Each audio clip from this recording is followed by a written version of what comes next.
So, good morning guys! Today is Monday. So, 2 weeks ba anak? Or 1 week lang naman? 2 weeks. 2 weeks ano? It's been 2 weeks. And the module and online. Yeah, so 2 weeks module online. So, blended learning. Alis na kami. Toto. Asan? Asan si Toto? Ba't sa likod mo po? Syempre, driver ako eh.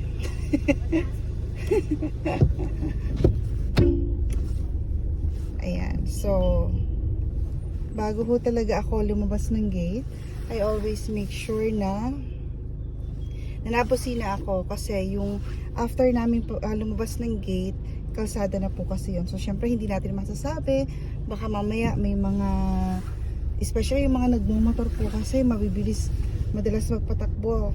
So para iwas aksidente, napusina tayo. Ayun nga, so it's been 2 weeks, diba? Ngayon lang ulit makakapag face to face ho ang mga bata na ito. Yan si Emmanuel. Medyo kinakabahan daw siya, no, Nak? Sabi mo kinakabahan ikaw? Parang first day of school. Yeah, parang first day of school. And today po kasi, and kanina po kasi si Daddy David ay lumuwas ng Manila to report po sa kanyang agency. Kasi po si Daddy David ay pabalik na ulit siya ng barko. Yes, back to work na naman po si Daddy. So grateful na tayo na binless tayo ng 3 months po na bakasyon na kasama po si Daddy David. Yan, ano kaya itong jeep na to? Okay, tapos sa mga kanto-kantuhan kasi natin ay medyo mga tricky ho ang mga daan. Ang daming, alam mo, ay pag nasa kalsada ka, no, yung mga tao, talagang, pag nasa kalsada ka yung mga sasakyan, bigla may tatawid, may sisingit, so given na po yan. So, tayo nga po, we are lucky kasi po ay, it's been more than 3 months na po, for 4 months na ako ngayong November 9, since na-operahan ako. Kaya naman po talagang kondisyon na yung katawan natin somehow to drive. So, medyo maninibago lang siguro tayo ng kaunti sa mga timpla-timpla, but so far, so good naman po tayo. Tsaka stay put lang tayo ngayon kasi nga medyo naambon, madalas ang daan. Ayan. So, isa po talaga sa mga naging main concern ko nung after ko po talagang operahan is kung kailan ako ulit makakapag-drive. Like, how soon can I drive after the operation? Kasi po ay gawa nga po kasi ni Emmanuel, diba? But again, God is really good. Kasi po ay binless niya si Daddy David ng 3 months vacation. So, dati po kasi parang 1 month, 2 weeks lang lagi si Daddy, ganyan. 1 month, 2 weeks, minsan. Yeah, most of the time po kasi 1 month, 2 weeks lang talaga yung bakasyon ni Daddy eh. But this time, nag 3 months vacation si Daddy. Kaya po, nakakatuwa kasi kumbaga habang ako ay nagre-recover from my operation ay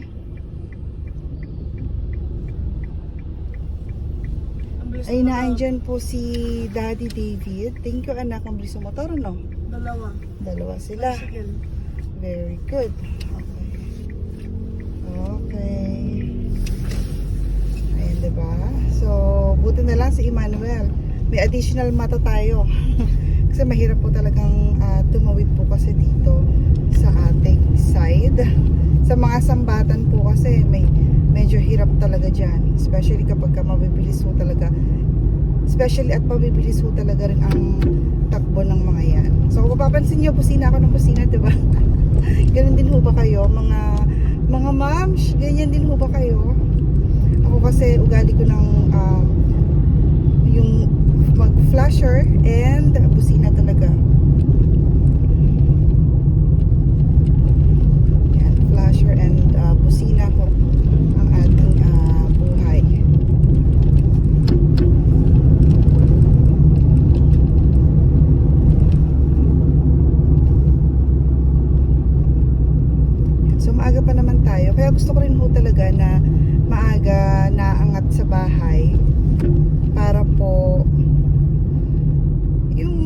mas relax yung driving, 'di ba? Marami na ring makukulit sa kalsada, pero at least yung driving mismo natin, hindi ako yung nagmamadali. Iba kasi kapag kayo medyo malilate ka, 'di ba? Kasi kami ni na daddy, usually pagka naalis kami ni na daddy ng 6:50, 6:55, sometimes 7 o'clock kami ni kuya, 6:45, 'di ba nak? Ayun nga po, so nung in-advise po ako ng OB ko, after the operation, na pwede ako mag-drive at least 3 months. Noong una after 2 months, tapos binago niya, siguro para lang talaga makasigurado. Kasi nung sinabi ko na manual transmission yung dinadrive ho natin, ayun, nagbago na rin yung isip niya. Ginawa niyang 3 months to make sure na mas kondisyon, mas magiging okay po yung ating hong katawan, diba? And nung mga nakaraan po, nakakapag-drive naman ako kahit papaano. Pero bilang mo talaga. Pero ngayon, since paalis na nga po si daddy, kailangan na rin ho nating masanay-sanay ulit na mag-drive. So again, nakatulong din po talaga sa akin ng malaki yung walking po natin, kasi po ay mas napabilis po yung ating pag-recover, mas magaan po yung pakiramdam, tapos kahit po medyo malayo-layo po yung lalakarin, okay lang po, na-carry naman po natin. So kung kayo po is due for operation din, tulad ng sa akin, total abdominal hysterectomy, or let's say na CS din po kayo, kasi parang same operation, babaakin din naman po tayo. So ayun po, isa po talaga sa maisasuggest ko is exercise, walking. Hindi naman po sinasabi na heavy walking kumbaga yung tamang walking lang. Ayun, may tubig doon kaya medyo nagbagal-bagal po tayo. Ayan.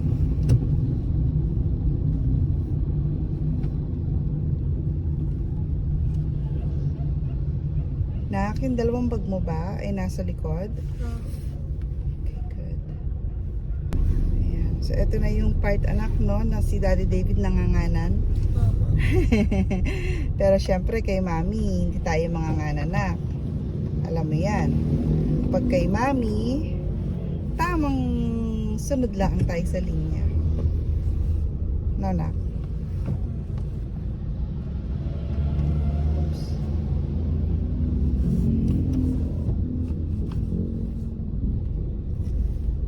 Pero I think kung automatic po yung dinadrive po ninyo, siguro in 2 months time, pwede na po siguro kayong mag-drive. Kasi malambot kasi ang pedal ng gas and ng brake. So sa manual po kasi ang iniiyak ko kasi dito is yung clutch. So nung bagong opera po ako, talagang may sakit kada baon sa clutch. Talagang mararamdaman mo yung, hindi naman po pain, pero ramdam mo kasi yung pressure sa mismong puson po talaga. Yan. So kapag ganyan traffic naman, naka-neutral lang ako and then brake. It's naambon-ambon pa, no? The vehicle ahead has started moving.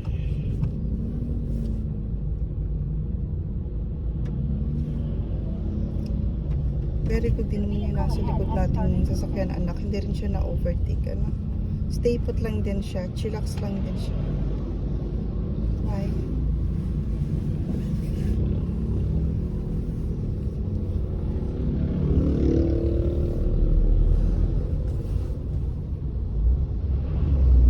Ay, tinabot na naman ho tayo ng tigil, mga kapatid.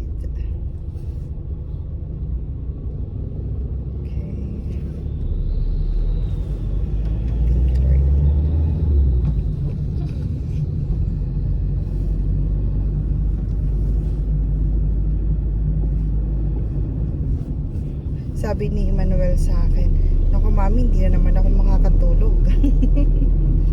Nanak, hindi makakatulog si Emmanuel, pero pag si daddy niya nag-drive, tulog ka ba? Of course.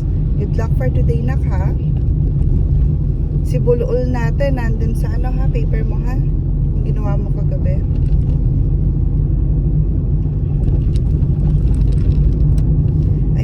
umuulan din po ba sa inyo? Alam niyo, natatawa ako kagabi. Kasi parang, itong mga nakaraan, di ba, panay yung suspension of classes dahil nga po pinagyo tayo. So ngayon, parang kapag yung yung lumalakas yung ulan, ang unang-una ko talagang ginagawa is chine-check ko talaga yung page nung mayor dun sa bayan kung saan po nag-aaral si Manuel. Kasi nga, nag-check tayo kung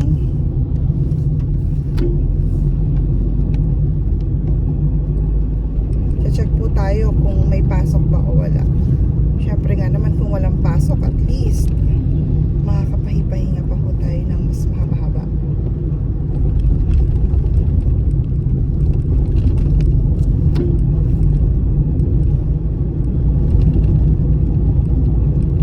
Ayan, so far okay naman po yung aking experience. So again, 4 months na po ako ngayong November 9 since na-operahan ako, and manual po yung car na dinadrive natin. So far okay naman po, wala naman po ako na-feel na any pressure sa aking puson, or wala po ako na-feel na any pain. And so syempre iba-iba naman po tayo ng healing and recovery process, diba? So sa akin ngayon po mag 4 months na, okay na po ako. But then again, yung iba pwedeng ika 3rd month or 2 months talagang kaya na talaga nila. So wag po nating pwersahin, pero syempre itatry pa rin po natin dapat na at least everyday may progress po tayo. So kung minsan po nakakaramdam po tayo ng ayan, may overtake na. Pagbigyan natin ng overtake, mabait tayo dyan, kasi baka mas nagmamadali siya kaysa sa atin. Mabait naman ho tayo sa pagbibigay, especially kung tama yung way ng pag-overtake. Yung iba kasi o-overtake ng alanganin, o overtake ng may nakaharang sa kanan, diba? Tapos bigla ka nilang ikakat. Pero ito, okay naman siya. Good job. Yan, inabot na po tayo ng stoplight kasi ay ganun talaga ang buhay. Kuya, ready? Ready. Ayan. So, let's go.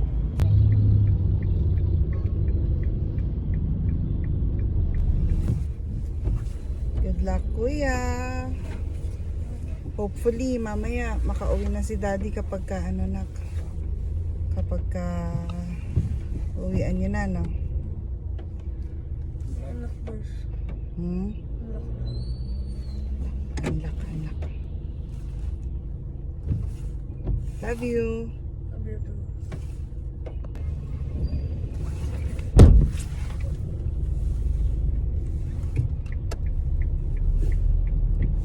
Ayan. So, naihatid na po natin si Emmanuel. And ready to go na ho tayo.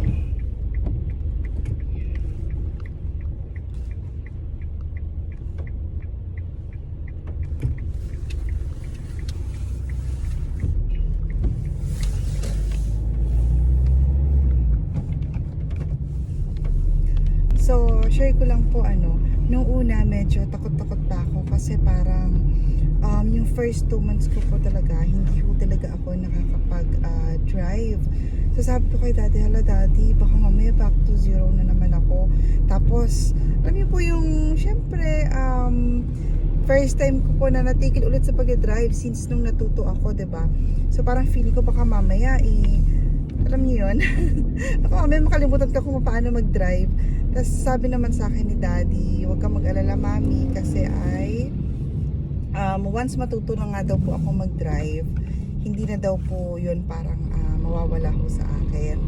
So somehow maaalala ko po yun. Sabi niya nga po sa akin, siya nga po parang like 6 months yung work niya, tapos pag uwi niya, syempre sa una medyo gagamay ulit siya, ganyan, pero sabi nga po niya, carry naman, nakakaya naman. Sabi, hindi mo yun makakalimutan. Ayan, so basically ganun lang po.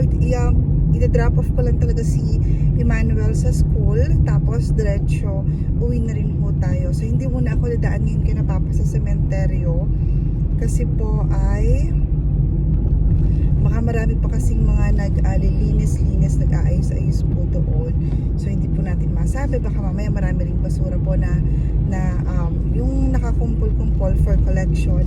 So bukas na lang po tayo pupunta siguro kay Papa at kay Richard sa cementerio para po dalawin sila. Ayan. So pwede na tayo mabilis kasi ay walang masyadong traffic yung papunta dito.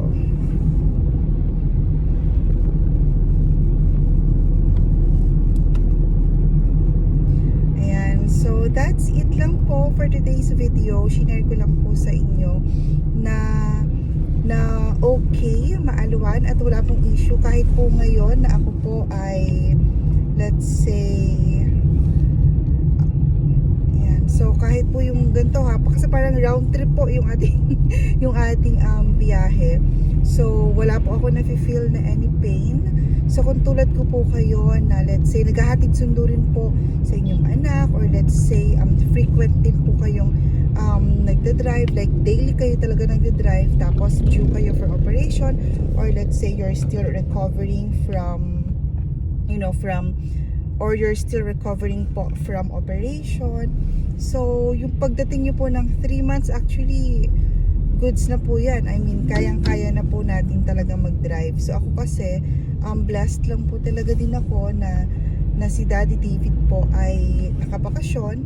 Kaya po talagang mas, kumbaga, nagkaroon ng proper healing and recovery time yung katawan ko po talaga. Kaya siguro ngayon ay okay na po talaga ako sa pagdadrive. But then again, if you have time to rest, pero wag po natin kakalimutan ang mag-walking. Kasi po, yun po talaga isa sa mga nakatulong po talaga sa akin to heal and recover fast. Kasi po, talagang matakaw din ako sobrang takaw ko din. So, kahit na paano, I need to move. Kasi pag hindi naman ako masyadong gumalaw, baka mas mataba ako ngayon. So, again, that's it lang po for today's video. See you again po tomorrow. Bye!